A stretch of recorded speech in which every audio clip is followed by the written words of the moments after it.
할렐루야, 이경우 목사입니다. 오늘은 영혼이 잘된 신앙이라는 주제로 말씀을 전해드리겠습니다. 요한 3서 2절에 사랑하는 자여, 내 영혼이 잘된 것 같이 내가 범사에 잘되고 강건하기를 내가 간구하노라. 자, 영혼이 잘되면 범사가 잘되고 강건합니다. 그러나 범사가 잘되고 강건하다고 반드시 영혼이 잘된 것은 아닙니다. 물론 영육 간의 균형을 이룬 신앙이 바람직합니다. 그렇다고 범사가 잘되고 강건한 것이 올바른 신앙의 척도가 되어서는 안 됩니다. 건강하지 못하고 어려운 환경에 있을지라도 올바른 신앙을 가지고 있는 사람도 많이 있기 때문입니다. 본서신의 수신자인 가이오는 사도 바울의 마지막 선교 여행에 동참한 사람으로 사도 요한이 버가모 교회의 첫 감독으로 임명한 사람입니다. 사도 요한은 그에게 편지하면서 서두의 인사말로 가이오가 영혼이 잘된 것에 비교하여 범사도 잘되고 강건하기를 간구한 것으로 보아 가이오가 환경이나 건강 상태가 좋지 않다는 것을 짐작할 수 있습니다. 신앙을 가진 하나님의 자녀는 당연히 영혼이 잘되어야 합니다. 뿐만 아니라 범사도 잘되고 강건해야 합니다. 신앙은 영육 간의 균형을 이룬 신앙이 바람직합니다. 그러나 로마서 6장 33절에 그런즉 너희는 먼저 그의 나라와 그의 의를 구하라. 그리하면 이 모든 것을 너에게 더하시리라. 신앙이 영육 간의 균형을 이루기 위해서는 우선순위가 그의 나라와 의를 구하는, 즉 영혼이 잘되는 것임을 알 수 있습니다. 그러므로 먼저 영혼이 잘된 신앙 위에서 범사가 잘되고 강건하기를 간구하여 하나님과의 올바른 관계 속에서 범사가 잘되고 강건하기를 구하는 것이 올바른 신앙인 것입니다. 그러면 영혼이 잘되었다는 것은 무슨 의미일까요? 첫 번째 단계는 예배를 잘 드리는 신앙입니다. 예배는 하나님의 은혜에 감사하여 하나님을 찬양하고 높여드리며 경배하는 것이며 주님을 사랑한다는 사랑의 표현입니다. 그런 예배는 어떻게 드리는 것이 하나님께서 기쁘게 바라시는 예배일까요? 요한복음 4장 24절에 하나님은 영이시니 예배하는 자가 영과 진리로 예배할지니라. 아버지께서는 자기에게 이렇게 예배하는 자들을 찾으시느니라. 예배는 영과 진리로 드리는 것입니다. 이렇게 예배하는 자를 하나님이 찾으신다는 것입니다. 예배는 하나님이 영이시기 때문에 영으로 드려야 합니다. 예배는 오직 영으로 드릴 때만 하나님이 받으십니다. 영으로 드리기 위해서는 죽은 영이 살아나야 합니다. 예수님을 믿고 영접하여 새 생명으로 거듭나면 영이 살아나고 그런 사람이 드리는 예배는 영으로 드리는 예배입니다. 거듭나지 않는 사람은 영이 죽어있기 때문에 하나님과 분리되어 있어서 하나님의 예배를 받으실 수가 없는 것입니다. 그리고 예배를 진리로 드린다는 것은 어떻게 드리는 것일까요? 진리는 말씀이고 예수님이십니다. 그러면 진리 중에 진리, 핵심 진리는 무엇일까요? 예수님이 십자가에서 흘리신 보배로운 피가 우리 죄값을 대속했다는 진리입니다. 그러므로 하나님께 예배로 나갈 때마다 예수님이 흘리신 보배로운 피가 우리 죄값을 대속했기 때문에 주홍 같은 붉은 죄일지라도 깨끗게 하시고 우리를 용서하신다는 믿음으로 나가는 것입니다. 이것을 보혈을 의지한다고 합니다. 하나님 앞에는 오직 예수님의 보혈을 의지하여 나아갈 때 하나님이 만나주시고 예배를 기쁘시게 받으시는 것입니다. 보혈을 빼고는 그 어떤 것으로도 안 됩니다. 착한 마음도 외모가 아름다워도 황금을 가지고 나가도 정신을 집중하여 정성으로 예배를 드린다 해도 안 되는 것입니다. 하나님은 오직 보혈만 의지하고 나오는 사람만 받으십니다. 그래서 우리는 예배 전에 먼저 보혈을 의지해서 하나님께 회개하는 것입니다. 그러므로 예배 드리는 것을 삶의 최우선순위로 정해놓고 영과 진리로 예배 드리는 신앙이 영혼이 잘된 신앙입니다. 두 번째 단계로 영혼이 잘된 신앙은 하나님의 은혜를 깨닫고 감사하여 헌신 봉사하는 신앙입니다. 하나님의 은혜를 너무 잘 표현해 놓은 찬송이 있습니다. 그 크신 하나님의 사랑 말로 다 형용 못하니 저 하늘 높이 쌓아도 채우지 못하고 바다를 먹물 삼아 기록하여도 다 기록하지 못하네. 우주 만물을 창조하신 능치 못할 일이 없으신 전능하신 하나님이, 약속을 반드시 지키시는 신실한 하나님이, 합력하여 선을 이루시는 선하신 좋으신 하나님이, 복의 근원 되시는 축복의 하나님이 성령으로 내 안에 들어오셔서 나와 항상 함께 하시는 그네에 감사하여 기쁨으로 헌신하고 충성 봉사하는 신앙이면 영혼이 잘된 신앙입니다. 세 번째 단계는 영혼의 잘된 신앙, 고난을 이기는 신앙입니다. 우리 인생 여정에는 크고 작은 고난이 다가옵니다. 인생 여정에 다가온 힘들고 어려운 환경, 어떤 의미일까요? 한마디로 축복의 통로입니다. 야고보서 1장 2절로 4절에 내 형제들아 너희가 여러 가지 시험을 당한 것은 온전히 기쁘게 여기라.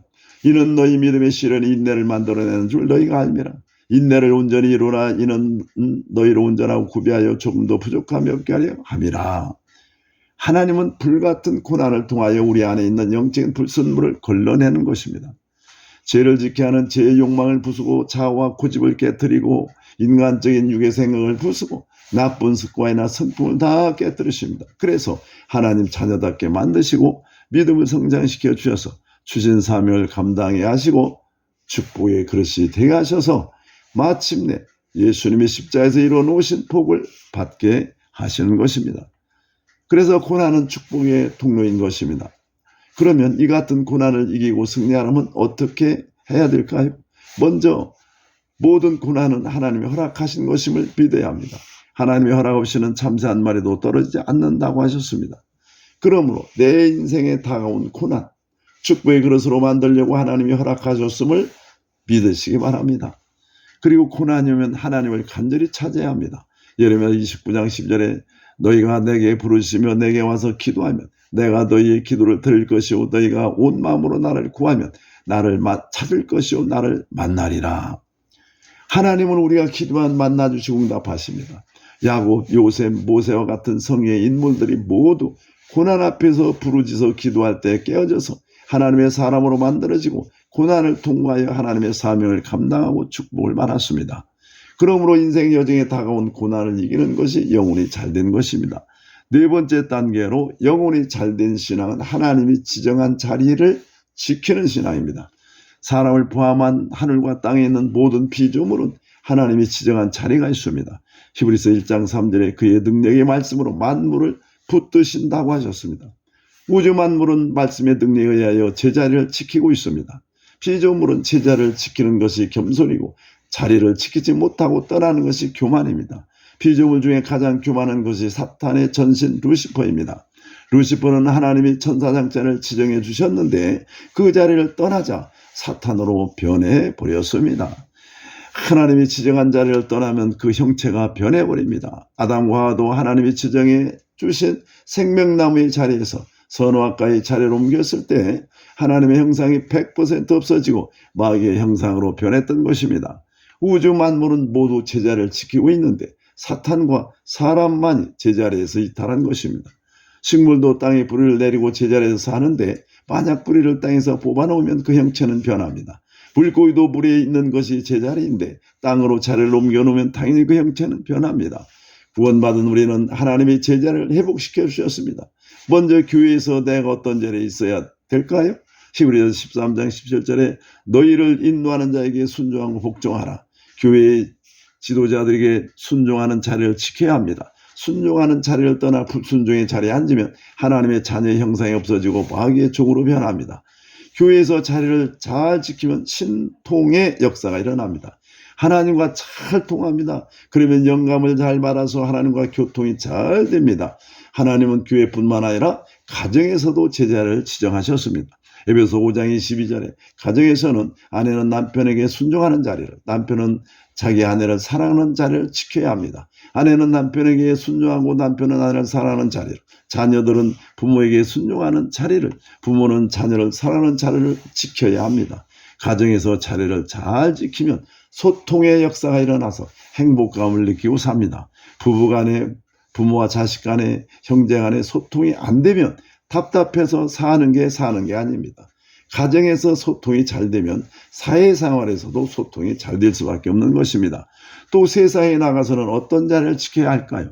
에베소 6장 5절에 세상에서 통치하는 자들이나 일터에서 상관에게 순종하는 자리에 있어야 하고, 또 믿는 상전은 아랫사람을 무시하지 말고 존중하는 자리에 있어야 합니다. 사회에서 제자를 잘 지키면 형통의 역사가 일어나서 물질이 들어옴으로 풍요롭게 사는 것입니다. 그러므로 하나님이 지정한 자리를 잘 지키는 것이 영혼이 잘된 것입니다. 다섯 번째로, 영혼이 잘된 것은 육의 생각을 버리고 영의 생각으로 사는 것입니다. 로마서 8장 6절에 육의 생각은 사망이요 영의 생각은 생명과 평안이라. 육신의 생각은 살면 사망, 모든 것이 죽어갑니다. 영의 생각으로 살면 생명, 모든 것이 살아납니다. 성경을 보면 영적인 사람과 육적인 사람이 있습니다. 그래서 영적인 사람은 영의 생각으로 살고 육적인 사람은 육의 생각으로 삽니다. 영의 생각으로 산다는 것은 하나님의 생각, 예수님의 마음으로 사는 것입니다. 육의 생각으로, 사람은 마음의 생각으로 사는 것입니다. 사람이 왜 마귀의 생각으로 살까요? 첫인간 아담과 하와가 하나님께 불순종하고 사탄의 말을 듣자 영은 죽고 사탄의 본성이 인간 안에 들어와서 사람의 혼과 육을 지배하는 종으로 삼았습니다. 그래서 구원받았음에도 육신으로 살던 습관 때문에 육의 생각으로 살게 되는 것입니다. 그래서 육의 생각을 버리고 영의 생각으로 살려면 말씀을 깨닫고 신앙훈련을 해야 합니다. 육신의 생각은 죄를 지으려는 생각과 죄는 아니지만 성령 충만을 방해하고 하나님을 기쁘시게 해드리지 못하게 하는 생각입니다. 하나님을 기쁘게 해드리지 못하는 생각은 부정적인 생각, 열등감이나 피해의식, 자존심, 근심, 걱정, 염려, 좌절, 낙심, 절망, 불안, 우울, 두려움 같은 것들입니다. 영의 생각은 하나님의 말씀이나 하나님의 생각에서 나온 것입니다. 영의 생각인지 육의 생각인지 어떻게 분별할까요? 내면에서 일어나는 반응으로 알 수 있습니다.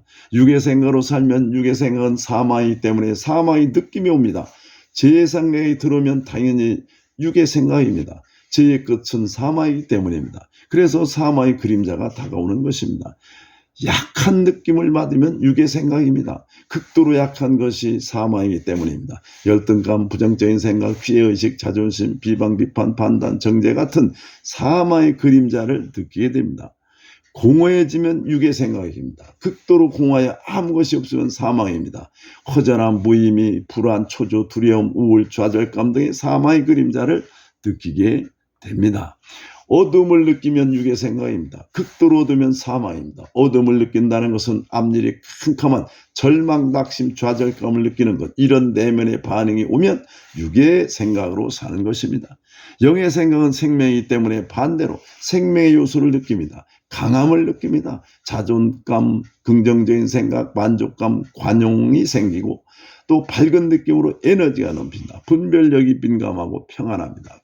그러므로 육신의 생각이 느껴지면 바로 영의 생각으로 바꾸는 신앙 훈련을 끊임없이 해야 합니다. 말씀을 알고 하나님께 기도하고 묵상하면서 반복적으로 하는 신앙 훈련이 필요합니다. 이와 같이 영의 생각으로 사는 것이 영혼이 잘된 것입니다. 이와 같이 먼저 영혼이 잘된 신앙 위에서 범사가 잘되고 강건하기를 간구하여 복이 넘치는 삶이 되시를 예수님의 이름으로 축복합니다.